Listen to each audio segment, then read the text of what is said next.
বিশ্বে একচেটিয়া রাজত্ব করা ডলারের মূল্য নির্ধারণ করবে কে?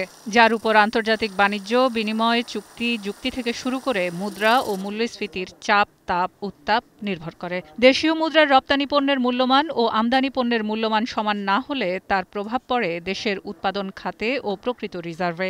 বাড়ে অর্থ পাচার ও অনানুষ্ঠানিক লেনদেনের প্রবণতা।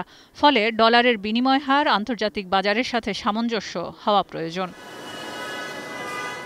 এমন পরিস্থিতিতে মূল্যস্ফীতি সামাল দিতে বৈদেশিক মুদ্রা বিনিময় হার নিয়ন্ত্রণে না রেখে বাজারের উপর ছেড়ে দেওয়ার পরামর্শ দিয়ে আসছে আইএমএফ।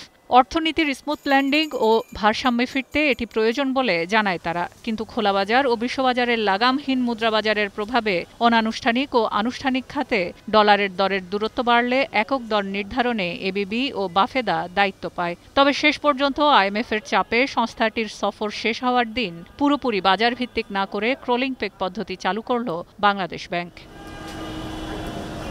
এই পদ্ধতিতে বিনিময় হারে ডলারের মধ্যবর্তী মূল্য নির্ধারণ করা হয়েছে ১১৭ টাকা। ব্যাংকগুলো ১১৭ টাকা মার্জিন ধরে রেখে এখন থেকে ডলার কেনাবেচা করতে পারবে। আন্তর্জাতিক বাজার বিশ্লেষণ করে এই মূল্য নির্ধারণ করা হয়েছে বলে জানায় বাংলাদেশ ব্যাংক।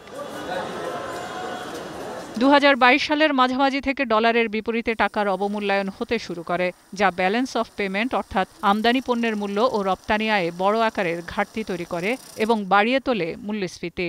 আয়ের তুলনায় বেশি পরিশোধের কারণে কমে আসে রিজার্ভ। ফলে যে পরিমাণ রিজার্ভ থাকা প্রয়োজন তা থেকে দূরত্ব বাড়ছে বাংলাদেশের। এরই মধ্যে টাকার মূল্য বাড়াতে ঋণের সুদের হার বাড়িয়ে চলেছে বাংলাদেশ ব্যাংক। তবে এবার আইএমএফের চাপে স্মার্ট পদ্ধতির রেট থেকে বেরিয়ে বাজারের উপর অর্থাৎ ব্যাংকের উপর সুদের হারও ছাড়ছে বাংলাদেশ ব্যাংক। সেলিয়া সুলতানা, এখন, ঢাকা। ওয়ালটন ফ্রিজ কিনে অনেকের মতো আপনিও হয়ে যেতে পারেন মিলেনিয়াল। সেরা পণ্যের সেরা অফার।